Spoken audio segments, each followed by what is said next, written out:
সুপ্রিয় শিক্ষার্থীবৃন্দ, আজকে কন্টিনিউয়াস টেন্স নিয়ে কথা বলবো, যেখানে আমরা ধারাবাহিক ভিডিও তৈরি করছি। এখানে আগে প্যাসিভ ভয়েস এর মানে অ্যাক্টিভ টু প্যাসিভ করতে গিয়ে আমরা একটি ভিডিও করেছিলাম, যেখানে তিনটি টেন্স নিয়ে আমরা কথাবার্তা বলেছি: present indefinite, past indefinite, future indefinite নিয়ে আমরা কথাবার্তা বলেছি।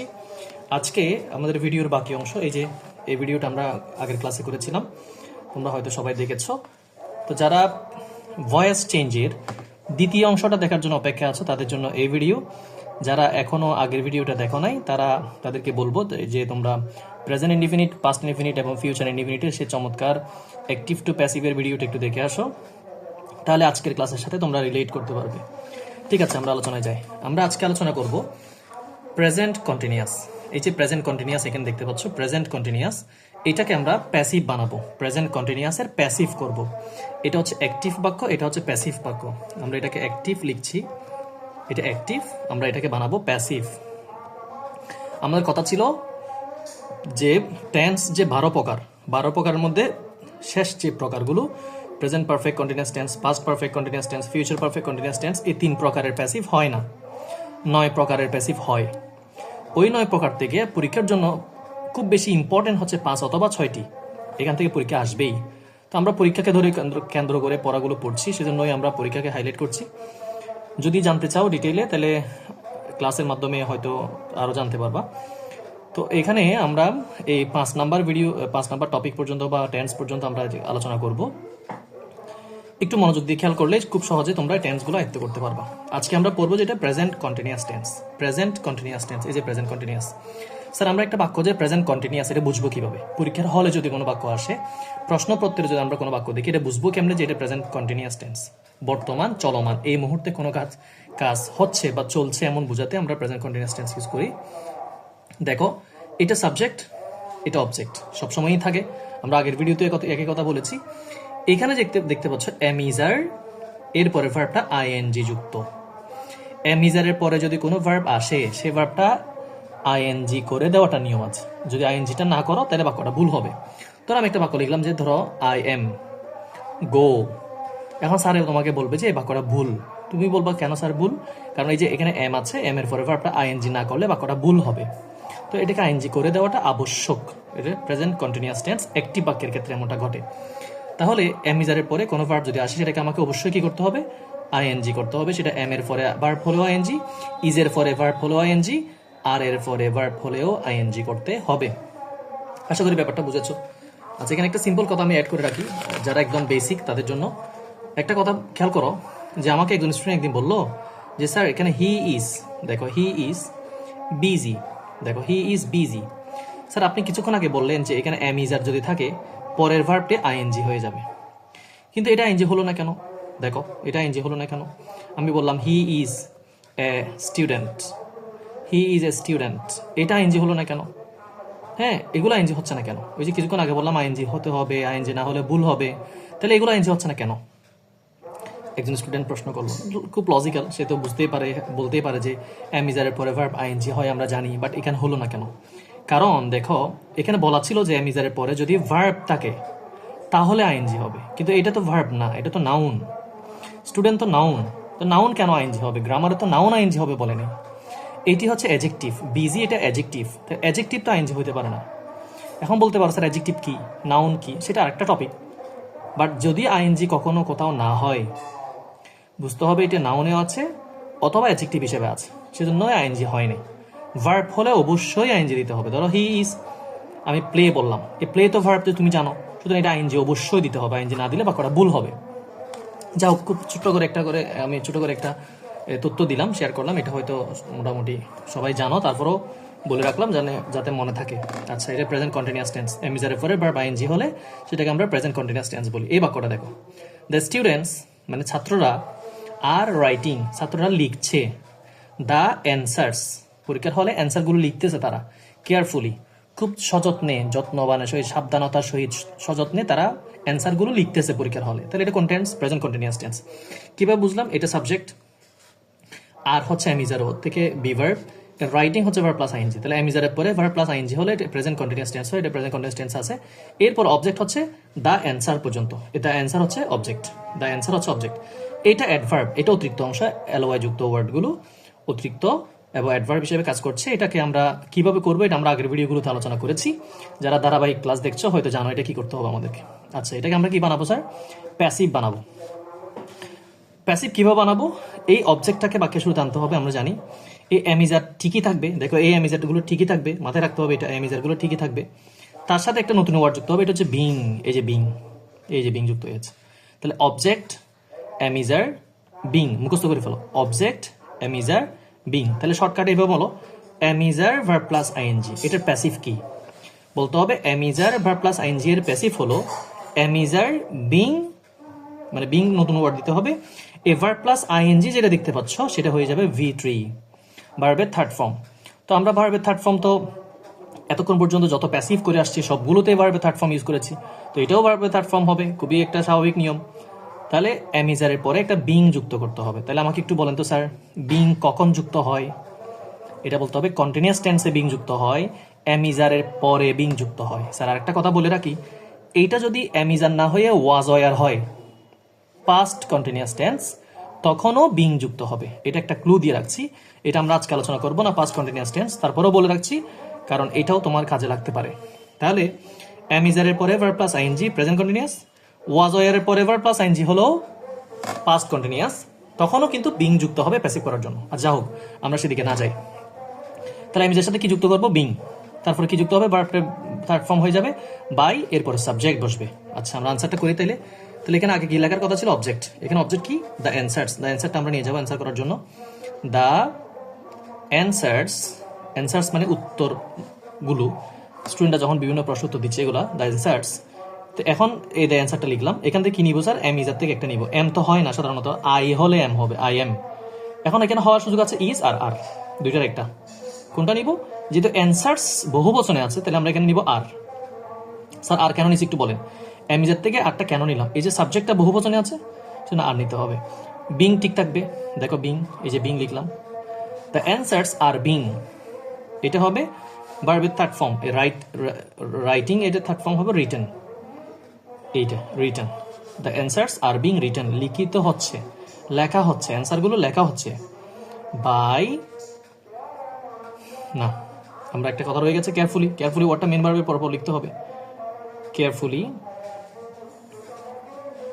By the students, by the students.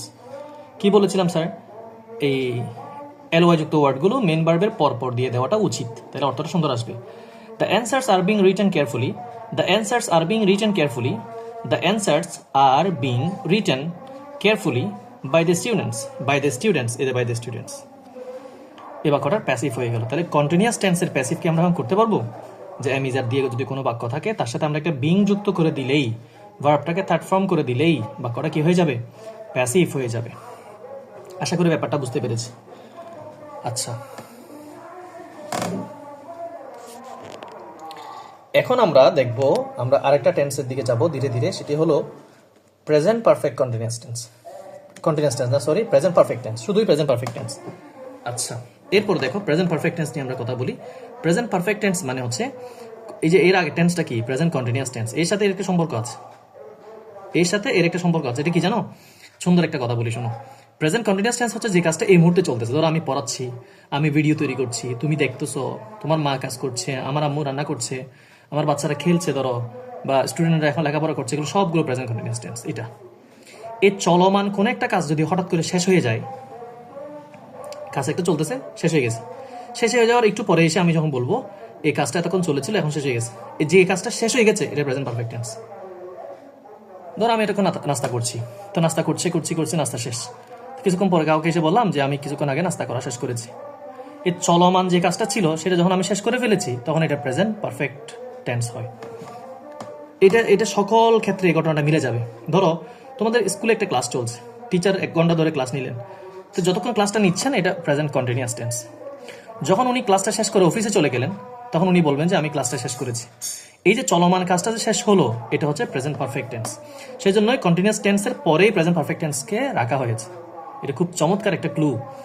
এটা তুমি কল্পনা করে দেখো, ভেবে দেখো, যত কাজ আছে চলমান, এই কাজগুলো যদি শেষ হয়ে যায়, হুট করে শেষ হয়ে যাওয়ার পর মুহূর্তে ওই কাজটাকে বলতে হয় প্রেজেন্ট পারফেক্ট টেন্স। এটা present perfect tense. Present perfect tense আমরা গল্প দিয়ে বুঝলাম, বাক্য দিয়ে কিভাবে বুঝবো? সাবজেক্ট, এরপরে হ্যাভ অথবা হ্যাজ, এই দুটো ওয়ার্ড খেয়াল করো ভালো করে। এখানে আছে হ্যাভ আর হ্যাজ। কোনো বাক্যের মধ্যে যদি হ্যাভ হ্যাজ থাকে, এর পরের ভার্বটা যদি বি থ্রি ফর্ম হয়, তাহলে সেটা present perfect tense. Have has এর পরের ভার্বটা বি থ্রি, তাহলে প্রেজেন্ট পারফেক্ট টেন্স। দেখো, কেউ যদি লেখে এরকম আই হ্যাভ, ধরো আই হ্যাভ লিখলো, ইট লিখেছে, ধরো ইট, ইট তো খাওয়া, এই ইট, তখন স্যার এসে বলতেছে বাক্যটা তো ভুল হয়েছে তোমার। তো স্যার তুমি বললা স্যার কেন ভুল হয়েছে এটা বাক্যটা আমার? তো তুমি স্যারে বলতেছে এখানে যে হ্যাভ আছে দেখতেছো, তুমি বললো হ্যাঁ স্যার দেখলাম।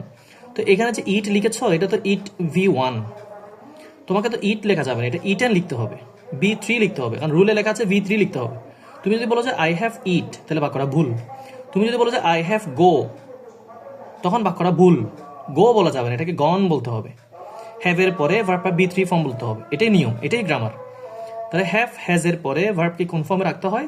ভার্বের থার্ড ফর্মে রাখতে হয়, যেটাকে আমরা পাস্ট পার্টিসিপাল ফর্ম বলি।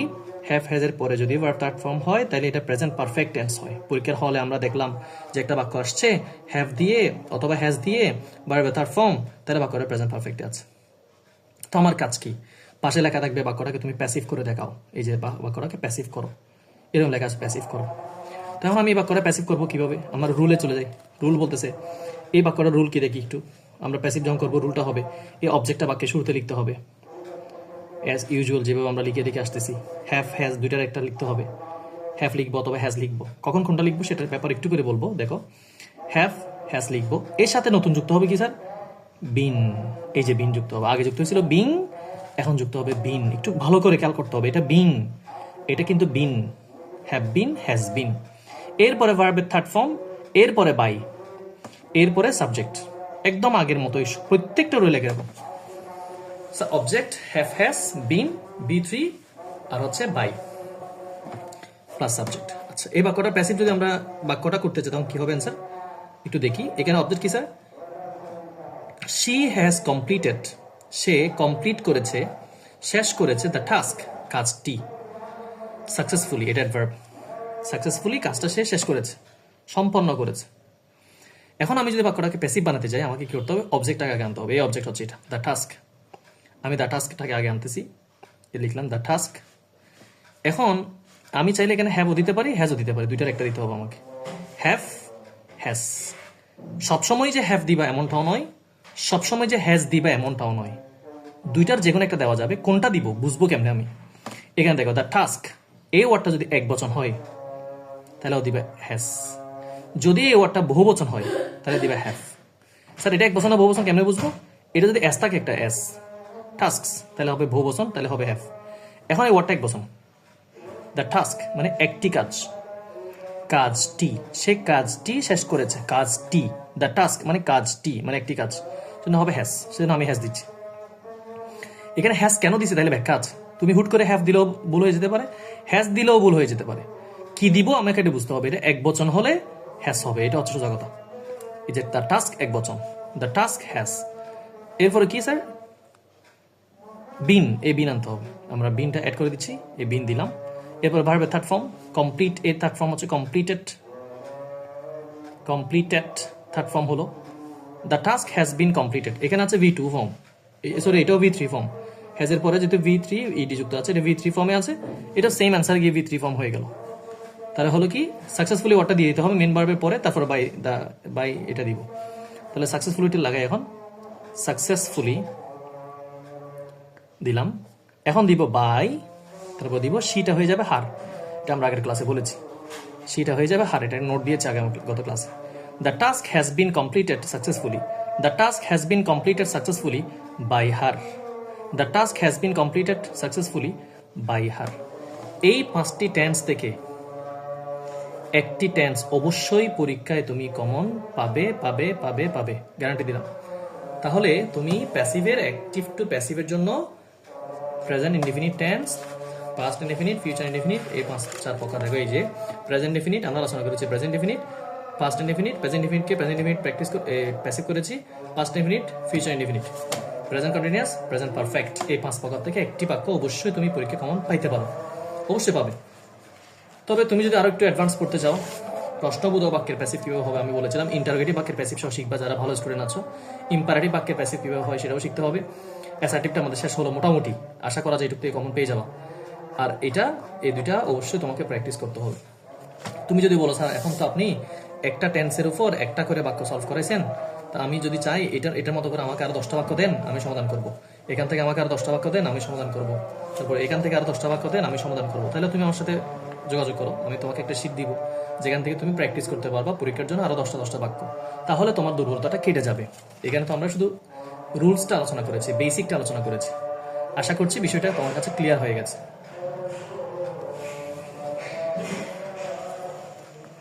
ঠিক আছে, সবগুলো বাক্য হয়তো তোমরা কভার করতে পেরেছো। এতক্ষণ পর্যন্ত সাথে থাকার জন্য সবাইকে ধন্যবাদ। পরবর্তী ভিডিওর জন্য অবশ্যই অপেক্ষা করবা।